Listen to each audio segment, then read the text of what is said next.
On a identifié, voilà, on a déterminé, je dirais plutôt, une méthodologie. Alors évidemment, ça peut se discuter, hein, mais c'est une méthodologie qu'on a éprouvée déjà auprès de plus de 300 organismes prestataires d'action concourant au développement de compétences qu'on a accompagnés dans le cadre de démarches de certification sur Calliope.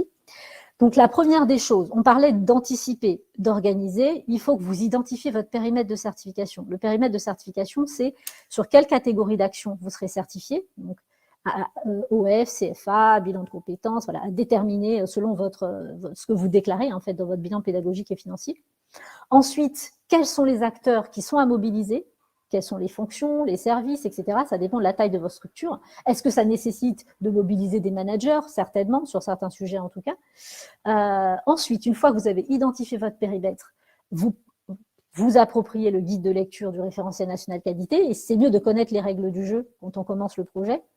Quand on veut jouer un match, entre guillemets, c'est mieux de connaître les règles du jeu, j'aurais tendance à dire. Donc quand même, prendre connaissance et s'approprier le guide de lecture. Faire un état des lieux de vos pratiques et de l'existant à partir des exigences du guide.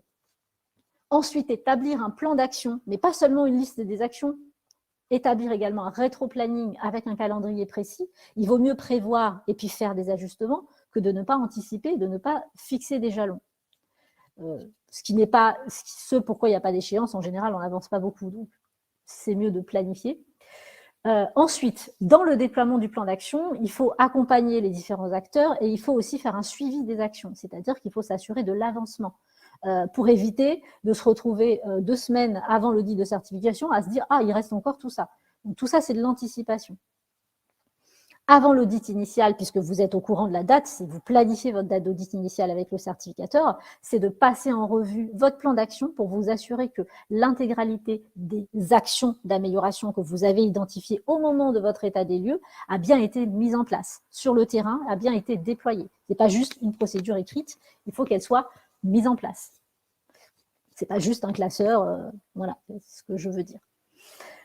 Une fois l'audit initial terminé, donc vous recevez un rapport. S'il y a des écarts ou s'il y a éventuellement des remarques, je pense qu'il est important de capitaliser la démarche et les retours d'audit pour améliorer vos pratiques et mieux préparer votre audit de surveillance, parce que le certificat dure 3 ans et il y a un audit de surveillance avant l'audit de renouvellement. Donc ça, c'est le cycle de certification de 3 ans.